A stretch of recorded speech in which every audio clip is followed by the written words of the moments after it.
Hi, this is Trent with Team 3T Outdoors. I was asked by a few of the guys that we hunted with in Colorado last fall.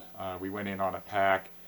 Typically go in anywhere from 7, 8, 9 miles, just depending on where we're locating the elk. And then from there we'll lighten our packs up, knock them down to 15 pounds, 20 pounds for the day, and go out. And the review I've been asked to do is basically what's in the kill kit. Last year in Colorado we got down, we were in about 8 miles, and we went in just with our day packs on, and we're in about another 1.5 miles down in just a pretty steep hole where we had got an elk down. And at that point, when I go out for the day, I want to be as light as possible, with the theory that hopefully we're lucky and we get an elk down and we can pack it out. This is my kill kit. What I'll do is lighten my load. This thing weighs just under a pound. It's probably about 14 ounces with what's in it right now.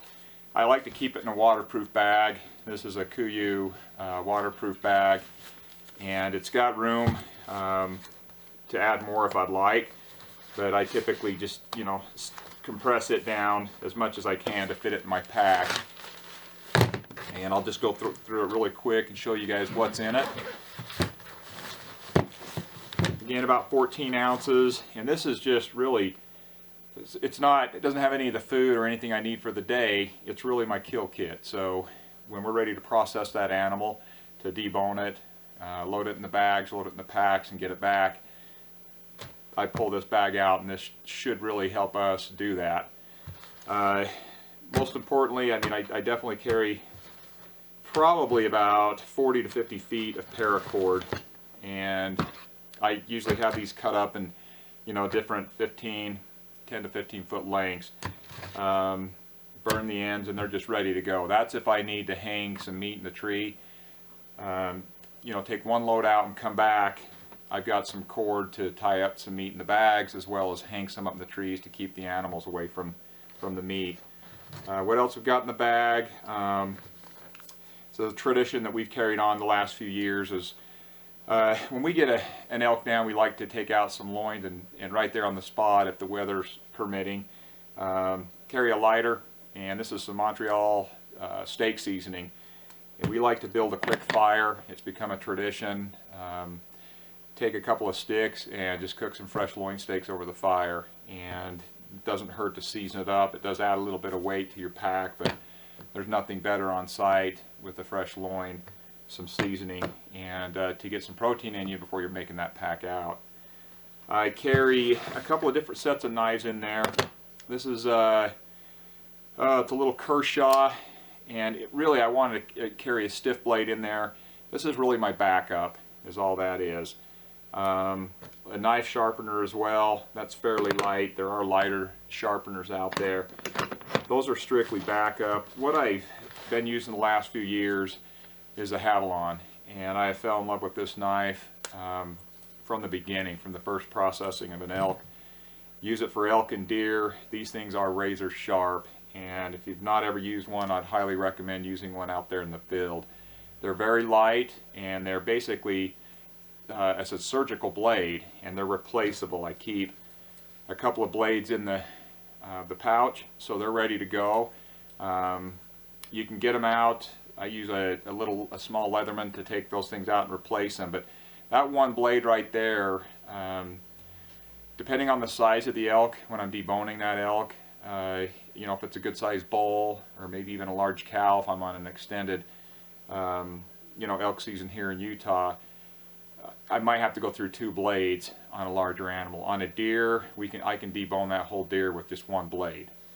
And it shows you they do go far, but boy, they're sharp, and they will do the job.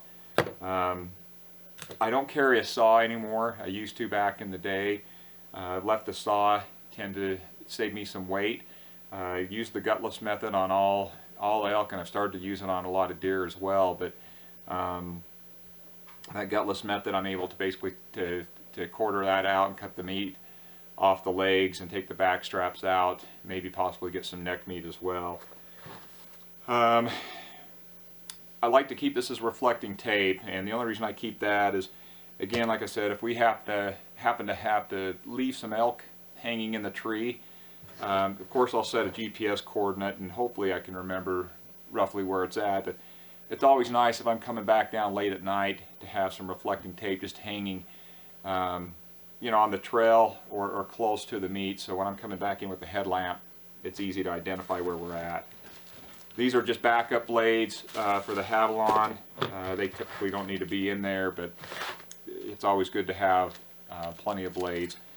I carry about 4 garbage bags as well, and I keep those tight in a Ziploc. Now I use those garbage bags for a couple of different things.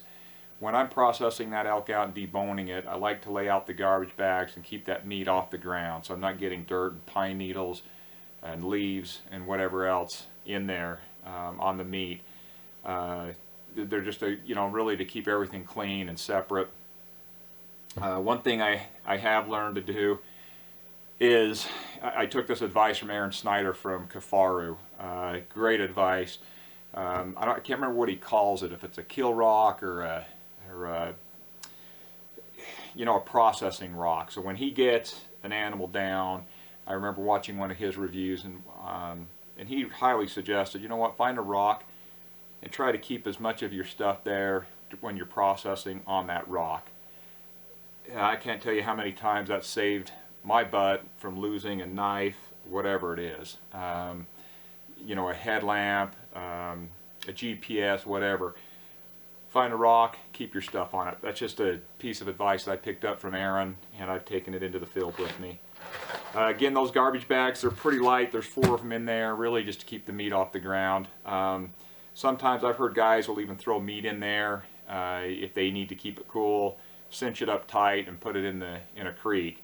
I tend to like to let it get up, set up a little bit.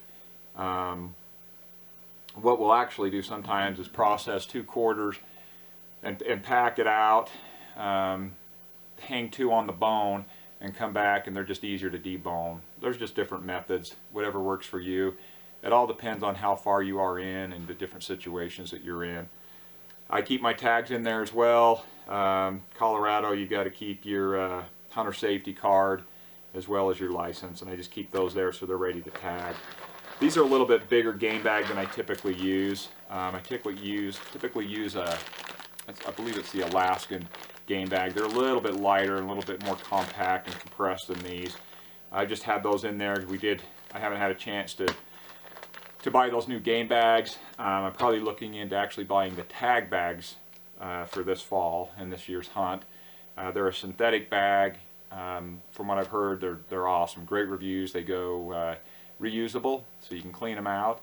Very light and packable. I just threw these in there just in case I happen to forget to put game bags in there coming this fall for the 2016 season. And I've just had those in my pack for quite some time. And that's really all I've got in there. That is a waterproof, breathable bag, so I can keep everything dry. Sometimes I'll keep a small digital camera in there as well. I used to, but anymore I'm packing camera gear. I'm packing DSLR, and so I've already got the camera with me. But that's really it. You know, I used to keep some wipes in there as well, and I've kind of done away with that. I'll typically, depending on where I'm at, if I'm near water, I'll clean my hands off, you know, in the water, or just do the old-fashioned method and get them dirty in the dirt and start rubbing some of that blood off. But that's what's in the kill kit. Everything else I've got in the pack: a headlamp and first aid kit, water filtration. But this is kill kit. This is something I can take out when the animal's down, put it on that rock, if you want to call it a kill rock, and try to keep everything located right there as I spread my bags out and process that animal. You know, I picked up a lot of different pointers from guys that have done reviews. Mark from Soul Adventure does a great kill kit review. His is very light, probably a little bit lighter than mine. Aaron Snyder's done one as well. You know, from Kafaru, his is I picked up bits and pieces from all these guys and really found out what's best for me when I'm out there, just in a small kill kit. Any questions, please let us know. Again, my name is Trent with Team 3T Outdoors, and that's when it's in the kill kit. Any questions, let us know. Thanks.